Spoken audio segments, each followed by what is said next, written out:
নমস্কার বন্ধুরা, কেমন আছেন সবাই? আমি তুলি, আর তুলির কথায় আপনাদের সবাইকে স্বাগত জানাই। আজকে রবিবার ছুটির দিন দেখে ভাবলাম সেদিনের সেই রেসিপিটা আজকে আপনাদের সঙ্গে শেয়ার করে দেওয়া যাক। সেদিন বানিয়েছিলাম ডাল পুরি, আর তার জন্য ভিজিয়ে রেখেছিলাম ছোলার ডাল। রান্নার শুরুতেই তৈরি করে নেব পুরটা বা স্টাফিংটা। সেই জন্য ভিজিয়ে রাখা ছোলার ডালের সঙ্গে অল্প একটু আদা, একটা শুকনো লঙ্কা দিয়ে সামান্য একটু জল দিয়ে একদম থকথকে একটা পেস্ট বানিয়ে নেব। খুব বেশি জল দিলে কিন্তু চলবে না, তাহলে কিন্তু ডালটা একদম ঝোলঝোল হয়ে যাবে, তখন কিন্তু পুর বানাতে অনেকটাই অসুবিধা হবে। একটু থোকা থোকা করে বেটে নিয়েছি ডালটা। এবার এটাকে ভেজে পুরটা তৈরি করে নিতে হবে। ডালপুরির পুর যতটা টেস্টি হবে, ডালপুরিটা কিন্তু খেতে ঠিক ততটাই সুন্দর হবে। তাই নুন, ঝাল আর মিষ্টির পরিমাণটা আপনারা আপনাদের স্বাদ অনুযায়ী আর ছোলার ডালের পরিমাণ অনুযায়ী ব্যবহার করবেন। সম্পূর্ণ পেস্টটা তৈরি করা হয়ে গেছে। এবার কড়াইয়ের মধ্যে 1 চামচ তেল দিয়ে তেলটা একটু গরম করে দিয়ে দিচ্ছি সম্পূর্ণ পেস্টটা। এবার কিছুক্ষণ নাড়াচাড়া করে এটাকে একদম ভাজা ভাজা, মানে একদম শুকনো শুকনো তৈরি করতে হবে। গ্যাসের ফ্লেমটা লো টু মিডিয়ামে রেখে কন্টিনিউয়াসলি নাড়াচাড়া করে এটা তৈরি করতে হবে। অল্প একটুখানি নেড়ে নেওয়ার পরে আমি এটার মধ্যে দিয়ে দেবো স্বাদ অনুযায়ী লবণ আর 1 চামচ মতন চিনি। ওই যে প্রথমেই বললাম, নুন, মিষ্টি, ঝালটা আপনারা আপনাদের স্বাদ অনুযায়ী ব্যবহার করবেন। তবে খুব বেশি ঝালটা না দিয়ে দেওয়াই ভালো, কারণ এটা তো একটা তরকারির সঙ্গে খাওয়া হবে। তাই ডালপুরিটা অতিরিক্ত ঝাল না করে একটু মিষ্টি মিষ্টি করলে আমার মনে হয় যেন ভালো হবে। এইভাবে নাড়াচাড়া করতে করতে যখন কড়াই থেকে একদম ছেড়ে যাবে, এই যে ঠিক এরকম, সেই সময় কড়াই থেকে নামিয়ে নিতে হবে একটা বাটিতে। তারপরে একটু ঠান্ডা করে হাতের সাহায্যে একটুখানি মেখে নিতে হবে। তাহলে এই যে একটু একটু দলা দলা বা লাম্পস আছে, সেগুলো একদম ভালোভাবে ঝরঝরে হয়ে যাবে। তারপর যখন এটা আমরা দেবো আটার লোয়ের মধ্যে, তখন কিন্তু ভিতরে একদম ভালোভাবে এটা স্প্রেড হয়ে যাবে। ভালো করে মেখে নেওয়ার পর একটা ঢাকা দিয়ে রেখে দিচ্ছি। এবার অন্যদিকে ময়দাটা মেখে নেব। পরিমাণ মতন ময়দা আপনারা নিয়ে নেবেন, আপনাদের যতটা পরিমাণ ময়দা লাগবে। আমি এখানে 4 কাপ মতন ময়দা নিয়েছি। তার মধ্যে দিয়ে দিলাম স্বাদ অনুযায়ী লবণ আর সামান্য একটুখানি চিনি। এবার ময়ান দেওয়ার আগে এই দুটোকে একটুখানি মেখে নেবো আটার সাথে। ডালপুরিতে কিন্তু ময়ানের পরিমাণটা, মানে সাদা তেল বা ঘিয়ের পরিমাণটা খুব বেশি দেব না। সাদা তেলই আমি দিলাম, ঘি দিচ্ছি না, অল্প একটুখানি দিয়েছি। এবার এটার সাহায্যেও ভালো করে একটুখানি মেখে নেবো শুকনো অবস্থাতেই। কচুরিতে খুব বেশি ময়ান দেওয়ার জন্য কচুরিটা খুব বেশি খাস্তা হয়, তবে ডালপুরিটা একটু টান টান হলে যেন খেতে বেশি ভালো লাগে। সেই জন্য আমি ময়ানের পরিমাণটা অল্পই ব্যবহার করেছি, আর তাতেই আমার বেশি ভালো লেগেছে। এবার অল্প অল্প করে জল দিয়ে এটাকে একটু শক্ত করে মেখে নেব। রুটির মতো নরম করে মাখার কোনো প্রয়োজন নেই, একটু শক্ত করে মেখে ভালো করে থেসে থেসে এটাকে নরম করতে হবে। অতিরিক্ত জল ব্যবহার করলে একদম পাতলা হয়ে যাবে, তখন কিন্তু বেলতে গেলে পুরটা লোয়ের ভিতর থেকে বেরিয়ে চলে আসতে পারে। লুচি বা পরোটার জন্য আমরা ঠিক যেরকমভাবে আটাটা মাখি সেভাবে মাখলেই চলবে। এটা মাখা হয়ে গেছে। এবার ঢাকা দিয়ে রেখে দেবো মিনিট 10। তারপর ময়দাটা থেকে লই কেটে নেব। খানিকক্ষণ রেস্টে থাকলে ময়দাটা বেশ ভালো সফট হয়ে যাবে। এখন দেখুন আগের তুলনায় বেশ অনেকটাই নরম হয়ে গেছে। এরপর এটা থেকে লইগুলো কেটে নেব। ডালপুরির মধ্যে যেহেতু পুর যাবে, লইটা খুব ছোট করলেও হবে না, তাহলে আবার পুরটা বেশি করে দেওয়া যাবে না।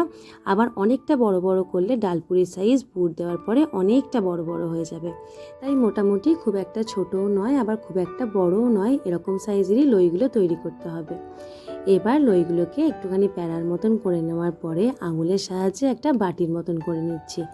তারপরে তার মধ্যে দিয়ে দিচ্ছি পরিমাণ মতন পুর। একটু চেপে চেপে একটু বেশি পরিমাণ পুরই দিয়ে দিচ্ছি, যাতে ডালপুরির মধ্যে পুরের পরিমাণটা অনেকটা বেশি থাকে আর খেতে বেশ ভালো লাগে। তবে খেয়াল রাখতে হবে অতিরিক্ত যেন না হয়ে যায়, তাহলে কিন্তু ফেটে বেরিয়ে যেতে পারে বেলার সময়ই। তারপরে আর কি মুখটা বেশ ভালোভাবে চেপে চেপে ঘুরিয়ে বন্ধ করে দিতে হবে, যাতে পুরটা বাইরে আসতে না পারে। ব্যাস, এই তো হয়ে গেল লোয়ের মধ্যে ডালের পুর ভরা। এমন কিছু শক্ত ব্যাপার নয়। চলুন আপনাদের জন্য আরও একটা করে দেখিয়ে দিই। অনেকেই হয়তো মনে করেন রান্না করাটা ভীষণ জটিল ব্যাপার, তাই খুব একটা বেশি রান্নাবান্না এক্সপেরিমেন্ট করা যাবে না। তবে আমি বলবো রান্না করা কিন্তু ভীষণ সহজ। প্রথমে একটু শুরু করবেন, তারপর আস্তে আস্তে করতে করতে দেখবেন কিছুক্ষণের মধ্যেই তৈরি হয়ে গেল একদম সুন্দর টেস্টি একটা রান্না। তখন দেখবেন মনের ভিতরটা কেমন আনন্দ হয়। যখন কোনো কিছু এক্সপেরিমেন্ট করতে গিয়ে সেটাতে সফল হবেন, তখন দেখবেন তার আনন্দের লেভেলটাই একদম অন্যরকম। এই যে দেখুন, আর একটা লই তৈরি করে দেখিয়ে দিলাম। আর এখানে সবগুলো লোয়ের মধ্যেই ডালের পুরটা ভরে নেওয়া হয়ে গেছে। এরপর এগুলো বেলার পালা। তার আগে আমি তেলটা গরম করতে বসিয়ে দেবো। এইদিকে তেলটা গরম হতে হতে আমার বেশ কয়েকটা ডালপুরি বেলা হয়ে যাবে। তারপর গরম গরম ভাজবো আর পরিবেশন করব। এই সমস্ত জিনিস একটু গরম গরম খেতেই বেশি ভালো লাগে। আমি আজকে ডালপুরিটা ফ্রাই করব রিফাইন্ড অয়েলে। আর রিফাইন্ড অয়েলে ফ্রাই করলে এগুলো বেশি ভালো লাগে সর্ষের তেলে করার থেকে। যাই হোক, তো এবার বেলে নেওয়ার পালা। বেলার সময় কিন্তু বলে দিই অল্প একটুখানি গুঁড়ো ময়দার ব্যবহার করতে হবে। তেলের মধ্যে লই ডুবিয়ে বেলতে গেলেই কিন্তু লইটা ফেটে গিয়ে পুরটা বেরিয়ে চলে আসবে। তাই সামান্য একটু গুঁড়ো ময়দা মাখিয়ে নিয়ে বেললে পরে পুর বাইরে বেরিয়ে আসার আর কোনো চান্সই থাকবে না। এই যে দেখুন, একটা ডালপুরি আমার এখানে বেলে নেওয়া হয়ে গেছে। তবে আপনারা যদি অতিরিক্ত ময়দা দিয়ে ডালপুরিটা বেলেন তাহলে কিন্তু অবশ্যই বেলা হয়ে যাওয়ার পরে একটুখানি ঝেড়ে এক্সট্রা ময়দাটা ফেলে দিতে হবে। তা না হলে ভাজার সময় তেলের নিচে পড়ে গিয়ে গোটা তেলটাই নষ্ট হয়ে যাবে, একদম কালো একটা হয়ে যাবে তেলের তলাটা। তো এইভাবেই অল্প একটুখানি করে ময়দা ছড়িয়ে ছড়িয়ে বেলে নিতে হবে ডালপুরিগুলো।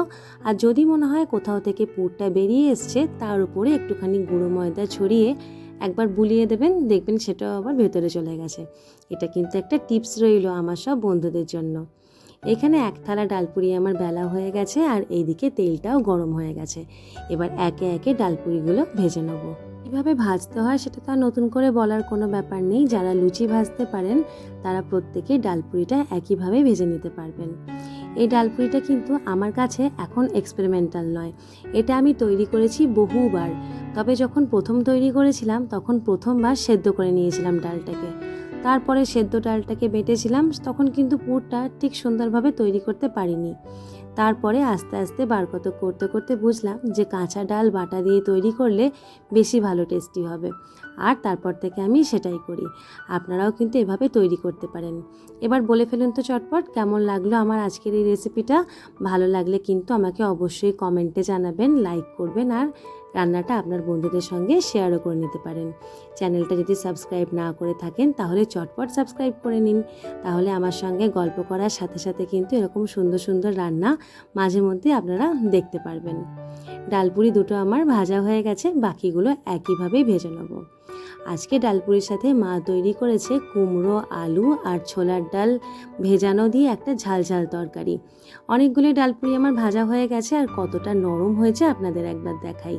এইভাবে মুড়ে দিয়ে একদম রুমালের মতন পাকিয়ে দিলেও কিন্তু এটা ফেটে যাবে না। ওই যে প্রথমেই বললাম ডালপুরি একটু টান টান হলে বেশ ভালো লাগে।